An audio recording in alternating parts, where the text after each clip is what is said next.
देखो भाई, इस बार बिहार बोर्ड में जो परीक्षा देने वाला है 10th क्लास का जो भी बच्चा, उसके लिए हम सोचे ना कि जितने चैप्टर्स हैं मैथ्स का, उसको बारी बारी से उसमें जितने इम्पोर्टेंट क्वेश्चन बन सकते हैं, जिसके चांसेस हैं कि वो ऑब्जेक्टिव में आए, तो वैसे वैसे इम्पोर्टेंट क्वेश्चन का एक सीरीज लेकर आ रहे हैं। वो हर दिन हमारे चैनल पे 7 बजे अपलोड कर दिया जाएगा। तो आज से स्टार्ट कर रहे हैं और पहला चैप्टर का नाम है ट्रिगोनोमेट्री। इससे जितने सारे अच्छे क्वेश्चंस बन सकते हैं जो रिपीटेड हैं, हर साल आता है, उसी को आज से स्टार्ट कर रहे हैं। तो देखो भाई, पहला क्वेश्चन है tan थीटा दिया हुआ है, tan थीटा इक्वल्स टू 12/5। तो पूछा है साइन थीटा। सीधा समझो कि साइन थीटा पूछा है तो साइन थीटा किसका रेशियो बताता? तो साइन थीटा बताता है P/H का। मतलब परपेंडिकुलर और हाइपोटेनस ये दोनों यदि पता रहेगा तभी हम साइन थीटा बता सकते। तो tan थीटा 12/5 दिया हुआ है, तो tan रेशियो किसका बताता है? P/B का। मतलब परपेंडिकुलर 12 है और बेस 5। ट्रायंगल बना लेते हैं। देखो ये थीटा है, तो थीटा के सामने परपेंडिकुलर, तो परपेंडिकुलर कितना है? 12। और ये बेस, तो पाइथागोरस थ्योरम लगाकर हाइपोटेनस निकाल लेंगे। क्या होता है?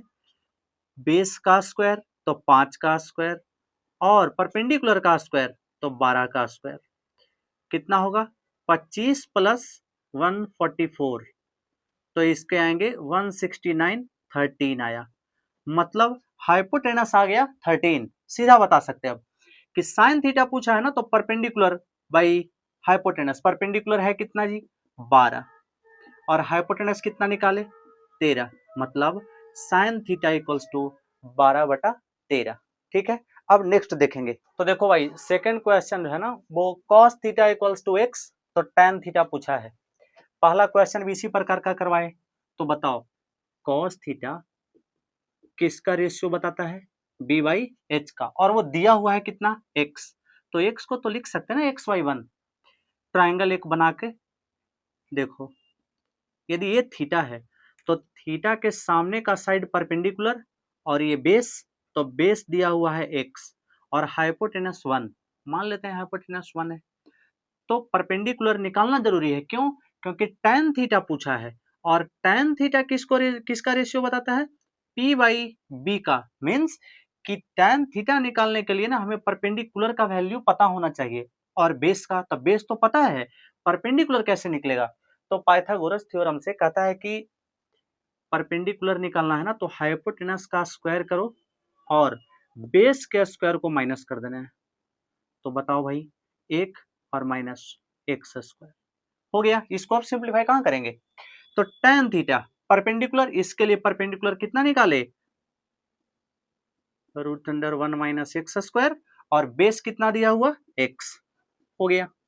ऑब्जेक्टिव का क्वेश्चन है ना ये, तो 1 माइनस एक्स स्क्वायर रूट के अंदर में और बटा x। अब देखो तीसरा नंबर क्वेश्चन, कि तीसरा नंबर है ना कि 1 माइनस कॉस की पावर 4 थीटा, इसका वैल्यू पूछा गया और ऑप्शन है 4। तो ये देख के दिमाग में घंटी बज रहा है कि ये कुछ नहीं, ऐसे इसको लिख सकते, 1 को लिख सकते 1 स्क्वायर और कॉस की पावर 4 थीटा, तो इसको लिख सकते हैं कॉस स्क्वायर थीटा का स्क्वायर। तो ये देखने से लग रहा ना कि a का स्क्वायर माइनस b का square, a square minus b square, और a square minus b square का फॉर्मूला होता है एक बार जोड़ दो एक बार घटा दो, a plus B into A minus B. तो एक बार जोड़ देते, तो 1 plus cos square theta into एक बार घटा दो तो 1 माइनस कॉस स्क्वायर थीटा। इसको देख के लग रहा होगा ना कि 1 माइनस कॉस स्क्वायर थीटा एक आइडेंटिटी होता है sine square theta plus cos square theta equals to 1। बहुत इंपॉर्टेंट है ये। तो जब साइन स्क्वायर थीटा है, इसको इधर पकड़ के रख ले रहे हैं, तो कॉस स्क्वायर थीटा को उधर भेजो तो 1 माइनस कॉस स्क्वायर थीटा। मतलब जहां जहां 1 माइनस कॉस स्क्वायर थीटा दिख रहा है उसके जगह पर साइन स्क्वायर थीटा लिख सकते, तो लिख दो।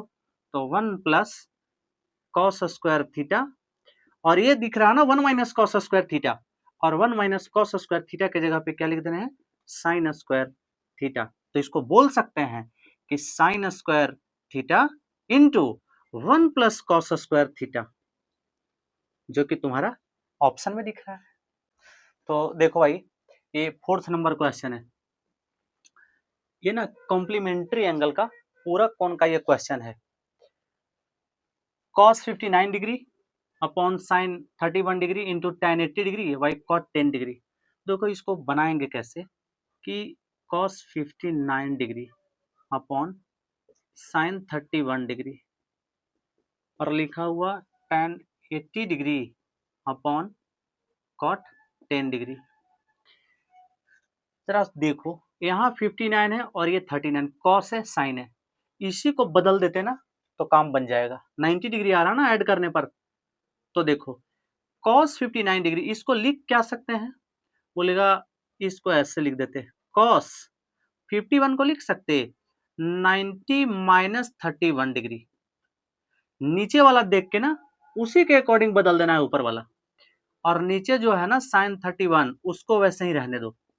फिर ऊपर में तो tan को देख के लग रहा है कि इसको ऐसे लिख देते, tan यहां पे बदल देते 90 माइनस 10, और जो नीचे में है उसको छोड़ देते हैं। बदल दिए ना ऐसा। अब बताओ, cos 90 बदलेगा साइन में, जब 90 डिग्री होता है ना तो बदल जाते हैं, और ये 31 जो एंगल घटा है वही रह जाएगा, और नीचे भी कितना आ गया 31। tan है तो tan जब 90 यहां रहेगा ना तो बदलना है, tan बदलता है cot में, और जो एंगल घट रहे हैं वही रह जाएंगे। तो 10 डिग्री बटा cot 10 डिग्री, तो साइन 31 और इधर से cot 10, कितना कट पिट के आया 1, तो इसका आंसर होगा 1। अब इस क्वेश्चन को देखते हैं, ये भी कॉम्प्लीमेंट्री एंगल का ही क्वेश्चन है।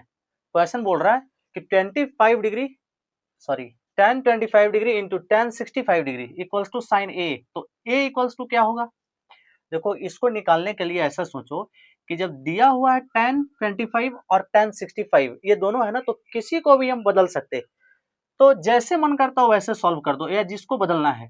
तो हम बदल रहे हैं कि tan 25 है तो 25 और 65 ये दोनों को ऐड करने पे 90 आ रहे हैं, तो ऐसा करते हैं कि tan 25 को हम लिख सकते हैं tan 90 माइनस 65, 90 माइनस 65 25, तो वो 25 को हम ऐसे लिखे हैं, और इंटू tan 65 को छोड़ देते। आप बोलो, अभी बोले थे ना कि जब 90 रहेगा तो बदलना है, तो tan बदलेगा जब 90 हो जाएगा तो cot में, और जो एंगल घट रहे हैं वही रह जाते, तो 65 और इंटू tan 65। पढ़ा होगा कि tan theta into cot theta ये दोनों आपस में ना रेसिप्रोकल होते हैं, तो ये दोनों कट पिट के कितने आएंगे 1 आएंगे।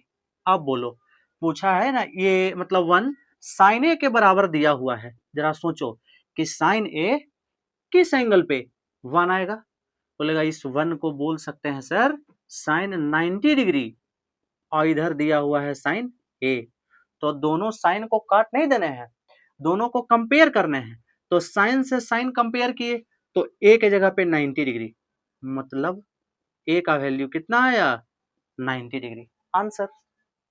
ये क्वेश्चन नंबर 6 बहुत मस्त क्वेश्चन है ये, कि cos theta plus cos square theta equals to 1, तो sine square theta plus sine की पावर 4 थीटा पूछा है।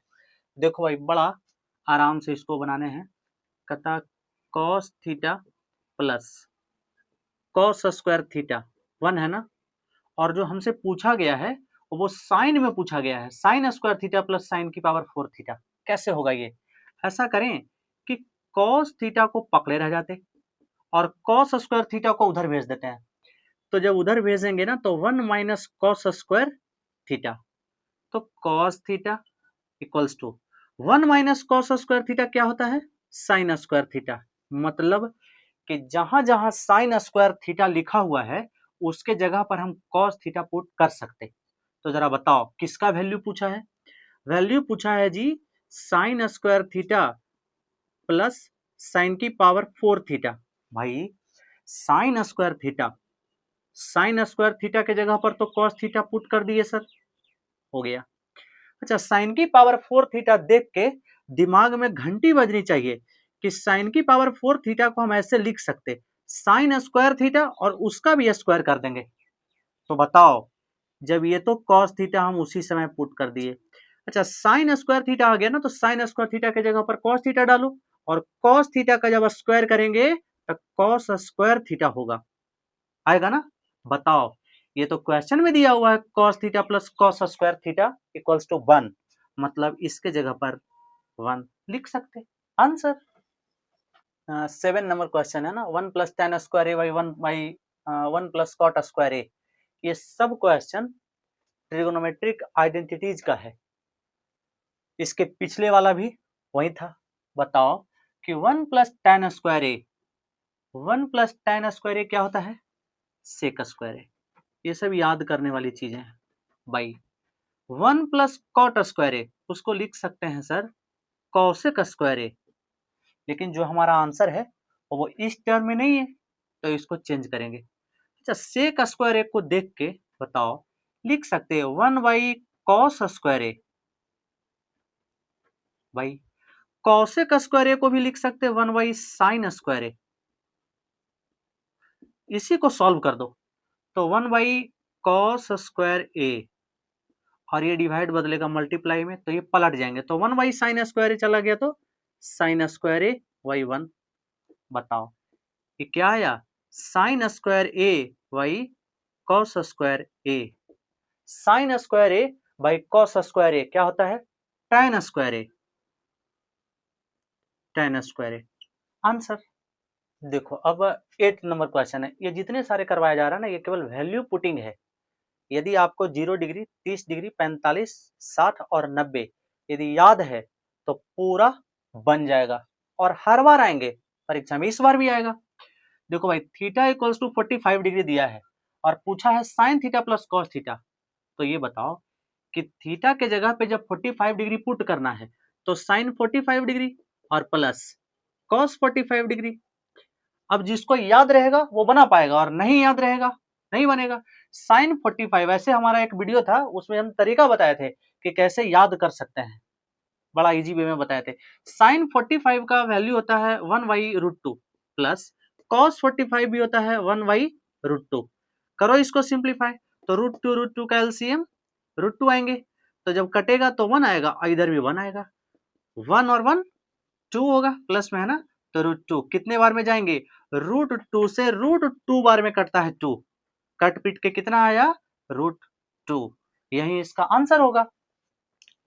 देखो भाई, नेक्स्ट क्वेश्चन है ना कि अल्फा इक्वल्स टू बीटा और इक्वल्स टू 60 डिग्री दिया हुआ है। बहुत आसान है ये, कि जब अल्फा और बीटा दोनों बराबर है और 60 डिग्री दिया हुआ और पूछा है कॉस अल्फा माइनस बीटा, तो कुछ नहीं करने, केवल अल्फा के जगह पर 60 डिग्री जो दिया हुआ वो पुट कर देना है, और माइनस बीटा के जगह पर भी 60 डिग्री, तो कॉस 60 माइनस 60 0 डिग्री। बताओ अब कॉस 0 डिग्री का वैल्यू कितना होता है, 1। कॉस 0 1। आंसर 10th नंबर देखो, कहता ए इक्वल्स टू 30 डिग्री। एक सीरीज में बता रहे हैं कि किसमें वो आइडेंटिटीज का क्वेश्चन था, तो वो रेगुलर आया। अब ये वैल्यू पुटिंग है, ए इक्वल्स टू 30 डिग्री दिया हुआ है। ऐसे ना क्वेश्चन जब आ जाए तो कुछ नहीं करने, बस एंगल के जगह पे वो पुट करो जो दिया हुआ है। तो ए बराबर 30 डिग्री है, तो लिखो 2 tan ए, तो ए के जगह पर 30 degree upon 1 minus tan square A, तो 30 डिग्री, तो 2 tan 30 का मान होता है जी 1/√3। tan 30 का 1/√3, 1 माइनस tan स्क्वायर 30, सीधा मतलब होता ना कि tan 30 होता है 1/√3, तो उसका स्क्वायर करेंगे। करो भाई, मल्टीप्लाई किए ना, तो 2/√3, 1 माइनस 1/√3 का स्क्वायर है, तो 1/√3 का करेंगे तो 3। करो सॉल्व, तो 2/√3, यहाँ पे ना 3 एकम 3 और माइनस 1, पूरा इलाबोरेट कर दे रहे हैं इसको, तो 2/√3, और ये डिवाइड मल्टीप्लाई में हुआ तो 3 माइनस 1, 2/3 है, तो ये पलट जाएगा, तो 3/2, 2 से 2 कैंसल, √3 से कितने बार में जाएंगे, √3 बार में, मतलब इसका आंसर क्या आया, √3। तो आज के लिए इतना ही रहने देते हैं। और भाई बता देते हैं ना कि जब तक परीक्षा नहीं हो जाता 10th क्लास का, तब तक हम ना हर दिन जो भी चैप्टर का क्वेश्चन जो पिछले परीक्षा में पूछा गया हो और जो रिपीटेड भी हैं और इम्पोर्टेंट लगेंगे, तो वैसे हर चैप्टर से क्वेश्चन हर दिन करवाया जाएगा। तो वीडियो पे ना लगातार मतलब आते रहेंगे उसका जो भी चैप्टर का क्वेश्चन है। तो लाइक कर देना है, सब्सक्राइब कर देना है, ताकि ना पता चले कि अगला दिन किस चीज़ का वीडियो दिया जा रहा है। ठीक है।